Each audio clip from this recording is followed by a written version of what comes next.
Welcome to our one-on-one video series brought to you by IQVIA.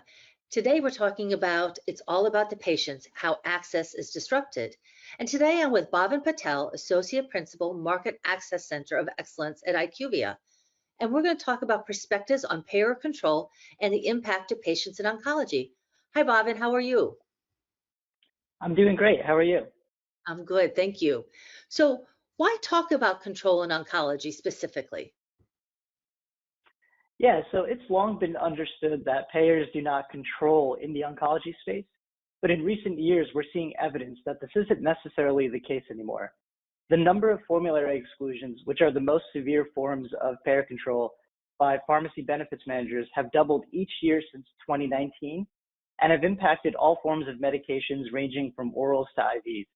This is especially important in oncology, which is a therapeutic area where patients and providers may not be as familiar navigating these controls as we see in other therapeutic areas. And do you see this also because oncology has now become such an intense area of focus for the medical community? Has it increased what the pressure is now when we talk about this area?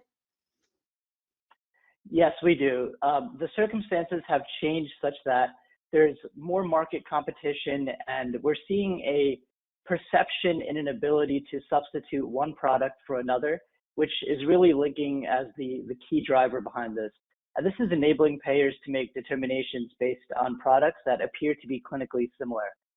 These determinations also tend to be rooted in nationally recognized guidelines where multiple products may exist that share the same recommendations that further allow payers to justify this perceived interchangeability.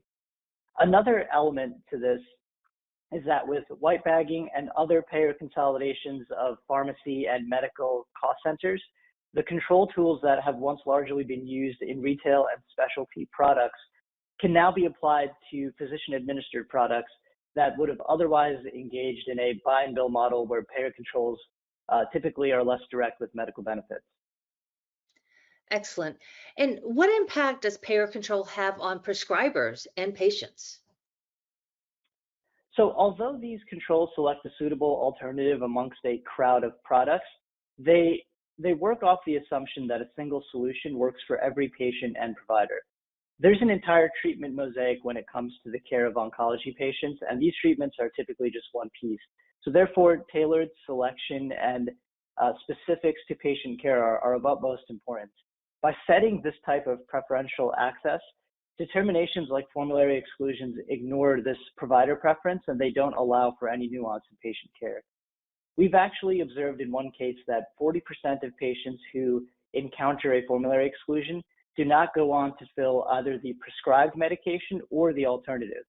When we track these patients forward, we see that only a handful go on to receive another form of therapy, such as radiation, but many of them actually receive no treatment at all and manage just their symptoms.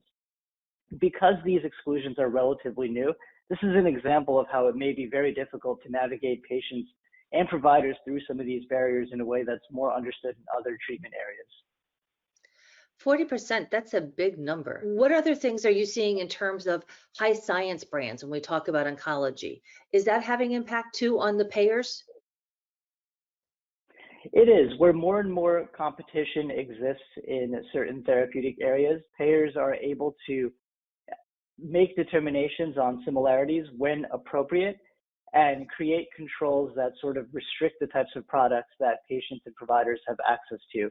We typically only are seeing this in instances where products have this perceived interchangeability. So enough justification has to be present to demonstrate that these products are suitable alternatives for each other. Bhavin, thank you so much for bringing to light such important areas in terms of payer controls. Thank you. Thank you.